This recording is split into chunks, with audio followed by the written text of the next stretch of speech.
I guess it's pretty obvious you live in a nothing town in the middle of nowhere when the "Thanks for visiting" sign as you head towards the horizon has the words, "Yep, that was it," written across the bottom. At least the scenery is pretty, if you like endless fields filled with dairy cows, black and white, all quintessential looking. Dumb as fucking posts, a lot of them. Cows aren't my favorite animals by any stretch, but they're about the most interesting thing about Hope, which is saying a lot. I thought that to myself for the 1,000th time as we walked, Reuben and me, towards home.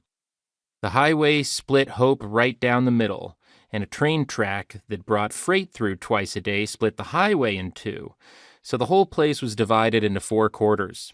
Each had its own personality. One was where the nice houses were built. They even had trees on the sidewalk.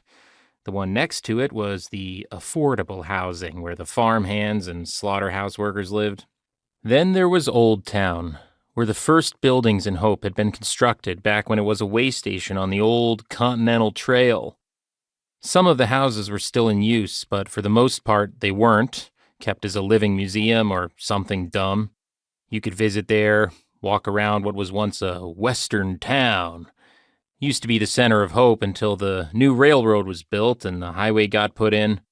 Then the main street migrated about 500 yards east to catch the few travelers that were unfortunate enough to drive through the place.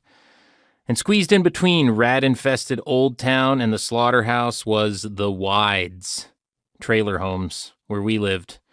Where we were headed right now, on the way back from school, K through 12, less than 200 kids total, fucking shit show. As we approached the level crossing, Reuben gripped my hand. He was 12 now, but it had been tradition since I could remember. He was getting big, almost too big to do this, his growth spurt barreling down the line like the train did down these very tracks. I took a breath, gripped back, felt as his weight tugged on my shoulder, felt as he jumped. I did my best to swing him, but it was 90% his own doing these days. His heels left the ground, landing clear of the tracks on the other side in a little plume of dust. He slid, regaining his balance, his backpack jostling on his narrow shoulders. He turned, grinning at me with crooked teeth in dire need of braces, eyes icy blue through his round glasses, small on his face. He'd outgrown them a while back, but it wasn't like Mom could afford to replace them anytime soon. "You're getting weak, Lucky," he called. I put my hands on my hips, staring at him. "Well, maybe you're just getting fat." He wasn't, though. He was all skin and bones. He sneered at me, glancing around quickly to make sure no one was watching, then gave me the finger. I lunged at him a step, and he jumped, stumbling backwards and falling into the dirt next to the sidewalk. It was supposed to be a playful thing, a joke, but it looked like he fell hard. He grumbled, screwing up his face like he was going to cry. "Oh, fuck," I muttered, stepping across the tracks and offering my hand. "Come on, up you get. I didn't mean it." "Get away," he whispered, slapping my hand. "It's not funny." No, it wasn't funny, how weak Rubes was. Not like I was tough or anything, 6 years older, sure, and bigger, but Hope didn't tend to breed them hard. Just stupid, I thought. Stupid enough to never leave the place. But Rubes was going to get stomped on for the rest of his life, whether he left Hope or not. And it wasn't like Mom was going to stick up for him.